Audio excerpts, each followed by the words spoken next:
میرا جینا میرا مرنا الہی تیری خاطر ہو۔ آیت کریمہ میں اللہ تعالیٰ کہتے ہیں یا ایھا الذین آمنوا قوا انفسکم واہلیکم نارا، اے ایمان والو اپنے آپ کو اور اپنے اہل و عیال کو دوزخ کی آگ سے بچا لینا۔ اس کے اندر حکم دیا گیا کہ خود کو بھی بچاؤ اور اپنی اولاد کو بھی بچاؤ۔ کس سے بچاؤ؟ دوزخ سے بچاؤ۔ حضرت علی کرم اللہ تعالی وجہہ سے پوچھا گیا کہ حضرت قرآن کی اس آیت کا کیا معنی ہے؟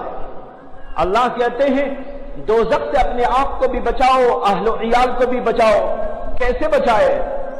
حضرت علی کرم اللہ وجہہ نے اس کی تفسیر اور انہوں نے کہا کہ اپنے آپ کو دوزخ سے بچانے کا مطلب ہے اپنے آپ کو دین کی تعلیم سے آراستہ پیراستہ کرو، اور اپنی اولاد کو دوزخ سے بچانے کا مطلب یہ ہے کہ اپنی اولاد کو بھی دینی تعلیم سے آراستہ پیراستہ کرو۔ اگر تعلیم و تربیت اسلامی طریقوں پر ہو تو پھر یہ دوزخ سے بچنے کا ایک سامان بنتا ہے، خود کے لیے بھی اور اپنی اولاد کے لیے بھی۔ میں نے ایک حدیث پڑھی تھی آپ کے سامنے۔ حدیث میں اللہ کے نبی علیہ السلام فرماتے ادبوا اولادکم علی ثلاث خصال، اس کے اندر حکم دیا ہے کہ اپنی اولاد کو تربیت دو، اپنی اولاد کو ادب سکھاؤ، اپنی اولاد کو بہترین اخلاق سے آراستہ پیراستہ کرو۔ ادبو ادب کے لفظ سے بنایا گیا ہے، اس کے معنی ہے تعدیب و تربیت۔ کہتے ہیں ادبو اولادکم، اپنی اولاد کو تربیت و تعلیم دو۔ اب یہ تعلیم و تربیت کس انداز کی ہونی چاہیے؟ اس حدیث پاک میں تو اللہ کے نبی علیہ السلام نے بہت ہی اجمال کے ساتھ جامع ترین ہم کو تعلیم دے دی اور فرمایا علی ثلاث خصال، بچوں کو 3 باتوں کی تربیت دینا۔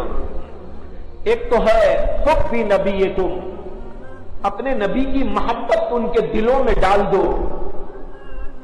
یہ ایمان کا تقاضا ہے، اس میں ایمان کو کمال تک پہنچانے کی تعلیم ہے۔ اور جب جب نبی کی محبت آئے گی، ظاہر بات ہے اللہ کی محبت تو آئے گی ہی۔ اس لیے اس کا مطلب ہے کہ بچوں کے اندر ایمان کو کامل بنانے کی فکر کرو، ان کے ایمان کو یوں کامل بناؤ کہ ان کے دل میں اللہ کی محبت ہو، اللہ کے رسول کی محبت ہو، وحب آل بیتہ، اور نبی کے خاندان کے لوگوں کی محبت بھی ان کے دل کے اندر۔ بعض لوگوں نے کہا آل بیت سے مراد تمام صحابہ ہیں جو اللہ کے نبی صلی اللہ علیہ وسلم کے اسوے پہ چلتے رہے۔ اللہ کے نبی نے کہا صحابہ کی محبت ان کے دلوں میں پیدا کی، چاہے وہ صحابی اللہ کے نبی کے خاندان کا ہو یا خاندان کے باہر کا۔ لیکن ایک حدیث میں اللہ کے نبی صلی اللہ علیہ وسلم نے فرمایا ہے کہ میرے صحابہ میرے آل ہیں، میرے صحابہ میرے آل میں داخل ہیں، میرے خاندان و قبیلے میں داخل ہیں۔ اس لیے بعض علماء کہتے ہیں تمام صحابہ کی محبت تو اللہ کی محبت، رسول اللہ کی محبت۔